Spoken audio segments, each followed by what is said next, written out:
Hello everyone, I am your science teacher. Today we are going to start with biology chapter 1 nutrition in plants.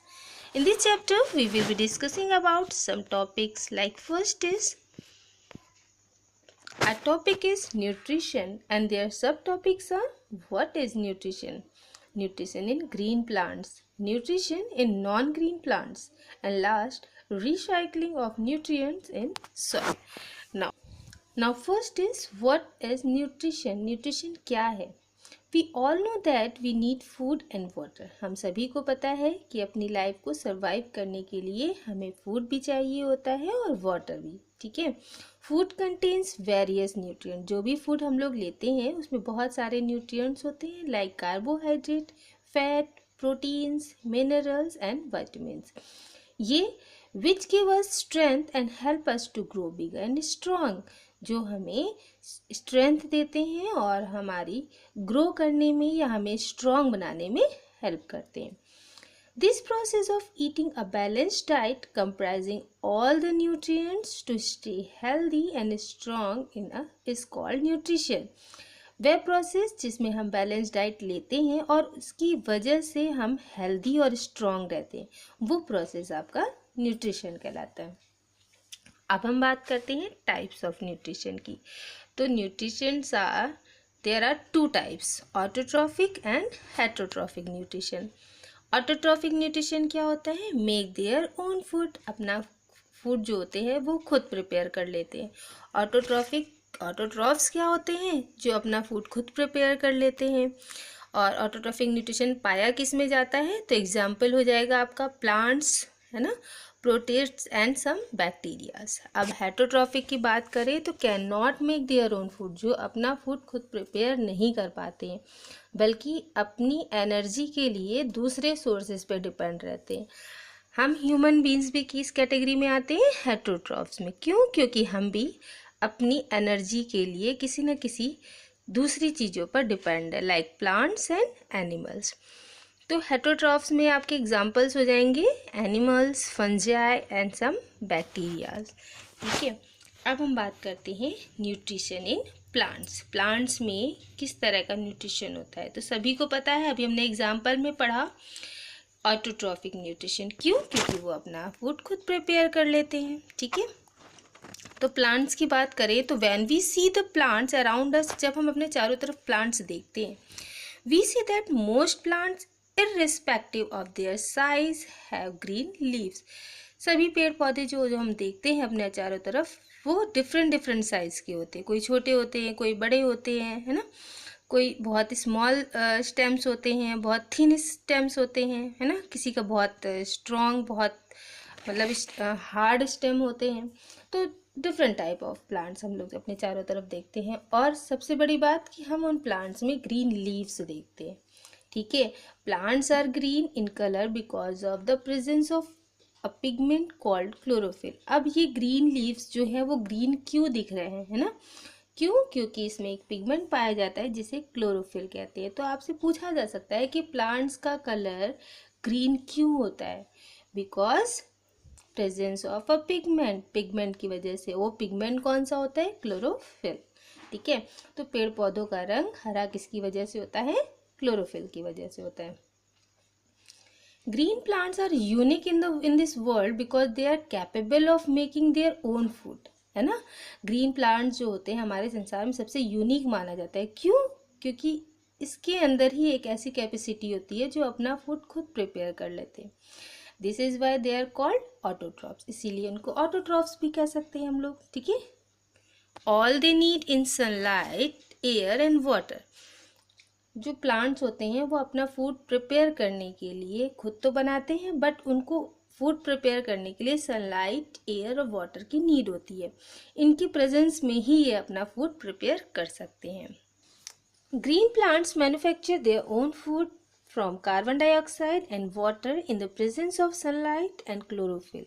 This process is called photosynthesis. Photosynthesis क्या है? एक ऐसा process जिसमें plant carbon dioxide और water की help से in the presence of sunlight and chlorophyll जब अपना फूड खुद प्रिपेयर करते हैं तो वो प्रोसेस कहलाता है आपका फोटोसिंथेसिस. ठीक है। अब फोटोसिंथेसिस प्रोसेस के लिए कौन सी कंडीशंस नेसेसरी होती हैं, मतलब क्या क्या चीज़ें ज़रूरी होती है फोटोसिंथेसिस प्रोसेस के लिए। तो सबसे पहला है आपका कार्बन डाइऑक्साइड। अब ये जो कार्बन डाइऑक्साइड गैस है वो लीव्स के थ्रू प्लांट में डिफ्यूज होता है ना। अब ये लीव्स के थ्रू, लीव्स में छोटे छोटे स्पोर्स होते हैं जिसको हम, छोटे छोटे जो पोर होते हैं उसको हम स्टोमेटा कहते हैं। ठीक है, स्टोमेटा के थ्रू ही ये कार्बन डाइऑक्साइड गैस डिफ्यूज होती है प्लांट में। फिर सेकेंड है आपका वाटर। वाटर जो है वो क्या करता है, absorb from soil by roots, roots के थ्रू ये एब्जॉर्व किया जाता है। सनलाइट एनर्जी जो कि सबसे ज़्यादा ज़रूरी है प्लांट के लिए। ठीक है, क्लोरोफिल के द्वारा ये एब्जॉर्व किया जाता है। अब क्लोरोफिल क्या है, अभी मैंने आपको बताया था, ग्रीन पिगमेंट है ना, जिसकी वजह से पेड़ पौधों का रंग हरा होता है। ठीक है, पत्तियां ग्रीन होती हैं। ठीक है, तो ये चार चीज़ें जो हैं वो आपकी कंडीशंस हैं जो कि फोटोसिंथेसिस प्रोसेस के लिए इम्पॉर्टेंट है। Carbon dioxide, water, sunlight energy and chlorophyll. Okay, in 4 conditions की हेल्प से ही फोटोसिंथेसिस प्रोसेस कंप्लीट होता है। नेक्स्ट है आपका the process of photosynthesis. Photosynthesis process किस में होता है, किस तरह से होता है इसका प्रोसेस, तो हम देख लेते हैं। This is the process by which plants make their own food. ये एक ऐसा प्रोसेस है जिसमें प्लांट्स खुद अपना फूड प्रिपेयर करते हैं। Photosynthesis take place in the leaves. ये भी सबको पता होना चाहिए कि फोटोसिंथेसिस प्रोसेस जो होता है वो लीव्स में होता है। और किन लीव्स में होगा, ग्रीन लीव्स में होगा। ठीक है, जिसमें ग्रीन पिगमेंट क्लोरोफिल पाया जाता है। अभी आप देख रहे हैं जो प्रोसेस आपको दिख रहा है, इसमें आप प्लांट्स जो हैं वो सनलाइट की हेल्प से, ये देख लीजिए है ना, ये आपको दिख रहा होगा। ये जो प्रोसेस है ये फोटोसिंथेसिस प्रोसेस है। इसमें प्लांट्स किस तरह से फूड प्रिपेयर कर रहे हैं, तो ये प्लांट है आपका। ठीक है, ये सनलाइट जो है, सनलाइट की प्रेजेंस में और कार्बन डाइऑक्साइड लीव्स के द्वारा एब्जॉर्व की जा रही है। ठीक है, तो इसमें आपने देखा प्लस वाटर है। ठीक है, तो 4 कंडीशंस इसमें इंपॉर्टेंट है फोटोसिंथेसिस प्रोसेस के लिए। अभी हमने पढ़ा sunlight, carbon dioxide, water and chlorophyll जो कि लीव्स में पाया जाता है। इन सभी की प्रेजेंस में फोटोसिंथेसिस प्रोसेस होता है। और जब ये प्रोसेस होता है उसके बाद जो चीज़ें बनती हैं वो क्या है आपका, ऑक्सीजन, जिसको हम लोग यूज़ करते हैं in the process of respiration. और कार्बोहाइड्रेट मीन्स जो फूड होता है, जो स्टार्च होता है, जो ये फूड प्रिपेयर करते हैं हम लोगों के लिए, जिसका यूज़ हम करते हैं। ठीक है, आफ्टर फोटोसिंथेसिस प्रोसेस ये हमें प्राप्त होता है। तो ये प्रोसेस था आपका फोटोसिंथेसिस। ठीक है, अब हम बात करते हैं, अभी हमने आपको बताया कि green leaves are called the food factory of green plants. क्यों कहा जाता है फूड फैक्ट्री, क्यों, क्योंकि इसी में ही प्लांट्स का फूड प्रिपेयर होता है। All leaves bear tiny pores called stomata on their surface. अभी हमने ये भी आपको क्लियर किया कि लीव्स में छोटे छोटे पोर्स होते हैं। ठीक है, जिसे हम स्टोमेटा कहते हैं। These pores absorb carbon dioxide from the air. इन्हीं पोर्स के through carbon dioxide gas absorb की जाती है। तो ये आप फिगर में देख ही रहे, ये स्टोमेटा है। ठीक है, ये लीव्स में जब आप माइक्रोस्कोप की हेल्प से देखेंगे ना तो इस तरह से आपको फिगर दिखाई देगा। ये स्टोमेटा होते हैं, छोटे छोटे पोर्स होते हैं जिसके through carbon dioxide gas absorb की जाती है और ऑक्सीजन गैस रिलीज की जाती है। ठीक है, और इसके चारों तरफ का जो एरिया जिससे ये कवर होता है उसे हम गार्ड सेल कहते हैं। ठीक, अब हम बात करते हैं nutrition in non green plants. अभी तुमने ग्रीन प्लांट्स की बात की जिसमें क्लोरोफिल मस्ट था, है ना, क्लोरोफिल पिगमेंट जो होता है जिसकी वजह से प्लांट्स का कलर ग्रीन होता है और जिसकी वजह से ही फोटोसिंथेसिस प्रोसेस पॉसिबल हो पाता है। अब हम बात करेंगे nutrition in non green plants, means जो प्लांट ग्रीन नहीं होते हैं। We have just seen that plant can manufacture their own food only if they contain chlorophyll. अभी हमने क्लियर किया आपको कि जिसमें क्लोरोफिल होगा वही अपना फूड खुद प्रिपेयर कर पाएंगे। ठीक है, जो कि ग्रीन प्लांट्स होते हैं। So where do non green plants get their food from. अब ये नॉन ग्रीन प्लांट्स कहाँ से फूड को मतलब फाइंड कर पाएंगे, तो उसके लिए हम बात करते हैं हेटरोट्रॉफिक न्यूट्रिशन की। हेटरोट्रॉफिक अभी हमने बताया था आपको कि जो हेटरोट्रॉफिक न्यूट्रिशन होता है वो अपने फूड के लिए किसी दूसरों पर डिपेंड रहते हैं। Non green are dependent on other plants and animals for their food, hence non green plants are said to be heterotrophs. इसीलिए हम नॉन ग्रीन प्लांट्स को हेटरोट्रॉप्स भी कहते हैं। हेटरोट्रॉप्स क्या है ये तो आपको समझ में आ गया कि जो नॉन ग्रीन प्लांट्स होते हैं जो अपने फूड के लिए किसी दूसरे पे डिपेंड होते हैं उसे हम हेटरोट्रॉप्स कहते हैं। अब हेटरोट्रॉफिक न्यूट्रिशन क्या होता है? Heterotrophic nutrition is a mode of nutrition in which organisms depend upon other organism for food to survive. ठीक है, ऐसे न्यूट्रिशन के लिए जिसमें जो भी ऑर्गेनिजम्स होते हैं जो दूसरे पर डिपेंड होते हैं अपनी लाइफ को सरवाइव करने के लिए, उसे हम हेटरोट्रॉफिक न्यूट्रिशन कहते हैं। They can not make their own food like green plant. ये अपने आप अपना फूड खुद प्रिपेयर नहीं कर पाते हैं। ठीक है, तो हेटरोट्रॉफिक न्यूट्रिशन क्या है? जो दूसरे ऑर्गेनिज्म से हम प्राप्त करते हैं अपनी लाइफ को सरवाइव करने के लिए, तो वो हो गया आपका हेटरोट्रॉफिक न्यूट्रिशन। इसमें एग्जांपल्स आपके हो जाएंगे फंजाई एंड कस्कटा, जिसे हम अमरबेल भी कहते हैं।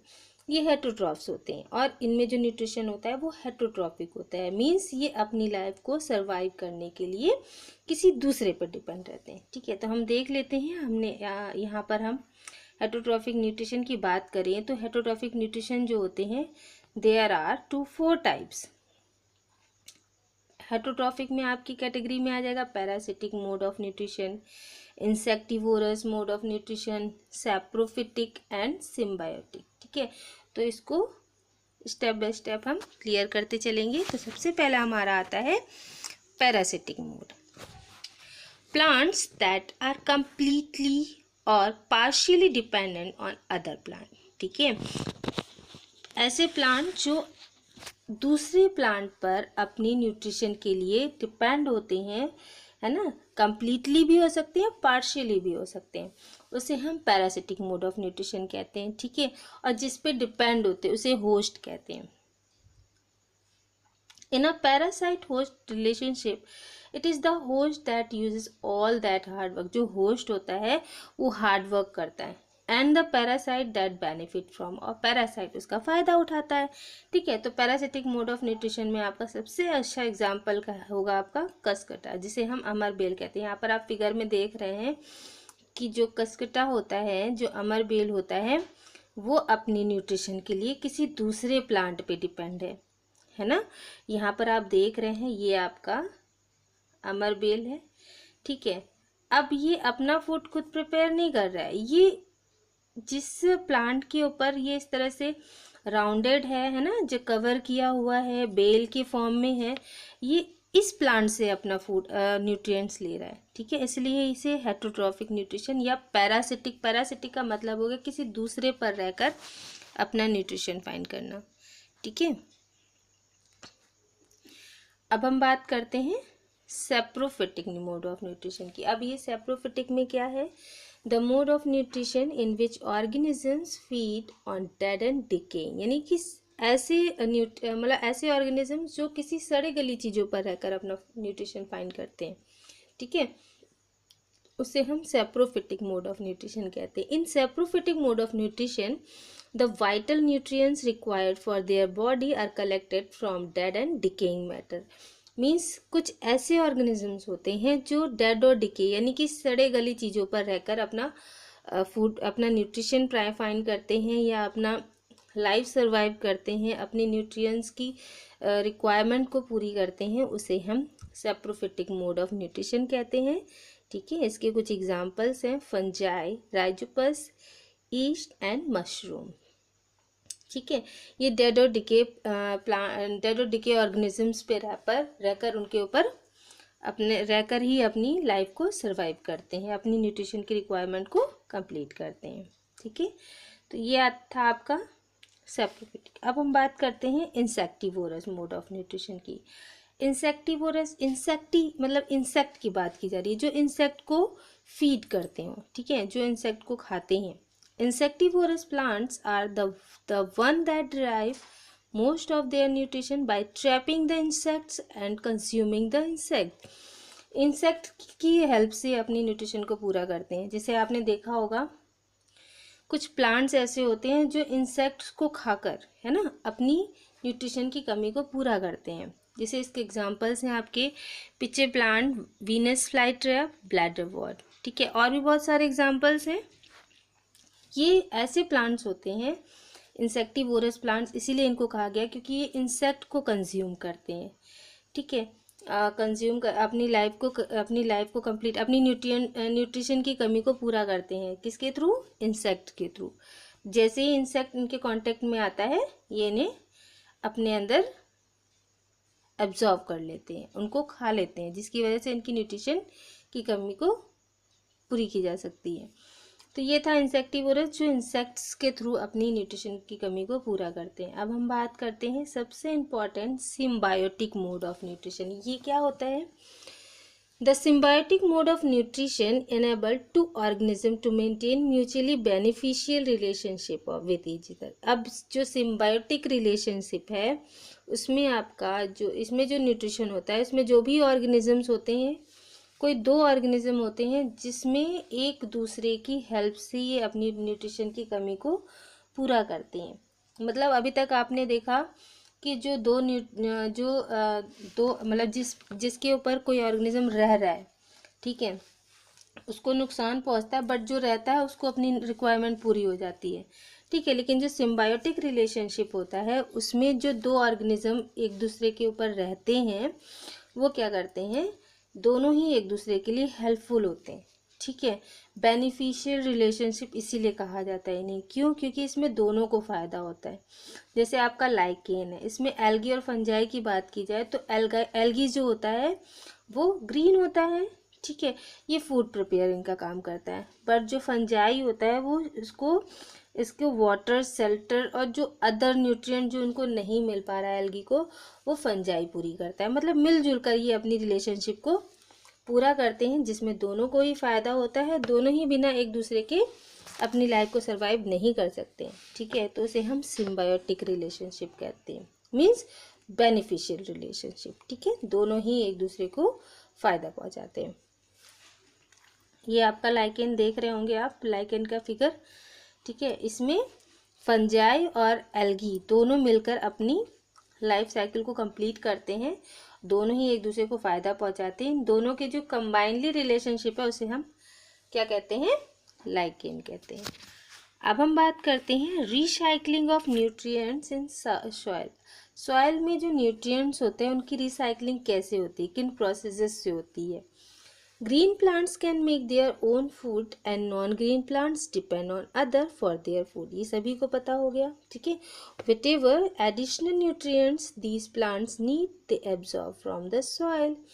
इसलिए जितने भी प्लांट्स होते हैं, चाहे वो ग्रीन हो चाहे वो नॉन ग्रीन हो, ठीक है, इन सभी को अपनी न्यूट्रिएंट्स को पूरी करने के लिए, अपनी न्यूट्रिएंट्स की कमी को पूरी करने के लिए ये सॉइल से अपनी न्यूट्रिएंट को एब्जॉर्ब करते हैं, ठीक है। अब how do nutrients get added to the soil?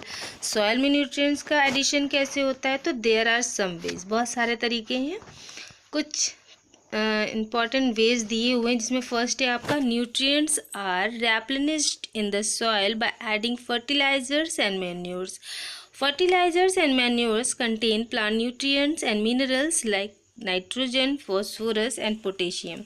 अब ये जो फर्टिलाइजर्स हैं, मैन्योर्स हैं, ठीक है, ये आपका मैन मेड होता है, ठीक है, और कुछ नेचुरल भी होता है। इन दोनों की हेल्प से ही सॉइल में जो न्यूट्रिएंट्स की कमी होती है उसको पूरी की जाती है। जैसे नाइट्रोजन, फॉस्फोरस, पोटेशियम सबसे इम्पॉर्टेंट है ये प्लांट के लिए, ठीक है। अगर सॉइल में इनकी कमी होती है तो इन फर्टिलाइज़र के फॉर्म में या मैन्योरिंग के फॉर्म में इसको यूज़ किया जाता है, जिससे सॉइल में न्यूट्रिएंट्स की रिप्लेनिश्ड होती है, ठीक। सेकेंड है आपका nitrogen can be replenished in the soil by growing leguminous crops। अब leguminous crops क्या होते हैं? जितने भी आपके पल्सेस होती हैं, जिसमें आपका जिसमें राइजोबियम बैक्टीरिया जो होता है वो लेग्यूमिनस क्रॉप्स के रूट्स में पाया जाता है, रूट्स की नोड्यूल्स में पाया जाता है, जिसकी वजह से सॉइल में नाइट्रोजन की कमी जो होती है वो पूरी की जाती है। ठीक है, तो ये जो आपके जो खेती करते हैं लोग, जो भी किसान जो होते हैं, फार्मर्स जो खेती करते हैं, वो समय समय पर लेग्यूमिनस क्रॉपिंग करते हैं, क्रॉप को उगाते हैं ताकि सॉइल में नाइट्रोजन की कमी को पूरा किया जा सके। क्यों? क्योंकि लेग्यूमिनस प्लांट्स के रूट्स के नोड्यूल्स में राइजोबियम नाम का बैक्टीरिया होता है, जिसकी वजह से सॉइल में नाइट्रोजन की कमी पूरी होती है। ठीक है, nitrogen compounds like nitrates, some of these nitrogen compounds are used by the leguminous plants for their own growth, है ना। The remaining nitrogen compounds made by rhizobium bacteria mix with the soil in the field and enrich in it। मतलब कि जो भी roots के nodules में जो bacteria होता है, इसे हम राइजोबियम बैक्टीरिया कहते हैं, उसी की हेल्प से ही सॉइल में नाइट्रोजन की कमी को पूरा किया जाता है। फिर हमारा है nutrients are replenished in the soil by the technique of crop rotation. तो आपने सुना होगा कि जो फार्मर्स होते हैं वो समय समय पर अपनी जो उनका लैंड होता है वहाँ पर क्रॉप को रोटेशन करते रहते हैं। नहीं एक ही जैसे अगर प्लांट को हम ग्रो कराते हैं, वहाँ पर क्रॉपिंग करते हैं, तो सॉइल की फर्टिलिटी कम हो जाती है। ठीक है, तो उनकी जो क्रॉप रोटेशन प्रोसेस है उसके थ्रू भी सॉइल में हम न्यूट्रिएंट्स को बरकरार रख सकते हैं। ठीक है, तो crop rotation is the systematic planting of different crops in a particular order over several year in the same growing space. ठीक है, मतलब जो फार्मर्स होते हैं अपने लैंड में 1 ईयर 2 ईयर 3 ईयर जो भी उनको क्रॉप जो भी फसलें उगानी होती है उसको उगाते हैं, उसके बाद फिर वो चेंज कर देते हैं। ठीक है, तो ये जो समय समय पर चेंज करना होता है, ये जो क्रॉप का रोटेशन होता है, ठीक है, जिसके थ्रू भी प्लांट्स जो भी सॉइल होता है उसमें न्यूट्रिएंट्स की कमी पूरी की जा सकती है। तो सबसे अच्छा तरीका होता है, फार्मर्स इसीलिए समय समय पर अपने क्रॉप का रोटेशन करते रहते हैं ताकि उनका जो लैंड है वो फर्टाइल रहे हर समय। ठीक है, फर्टिलिटी उसमें बरकरार रहे, इसलिए क्रॉप रोटेशन की जाती है। सॉइल में सारे न्यूट्रिएंट्स मौजूद रहते हैं। ठीक है, तो ये सारे प्रोसेस थे जिसके थ्रू हम सॉइल में न्यूट्रिएंट्स का रिप्लेनिश कर सकते हैं। ठीक है, ओके, थैंक यू।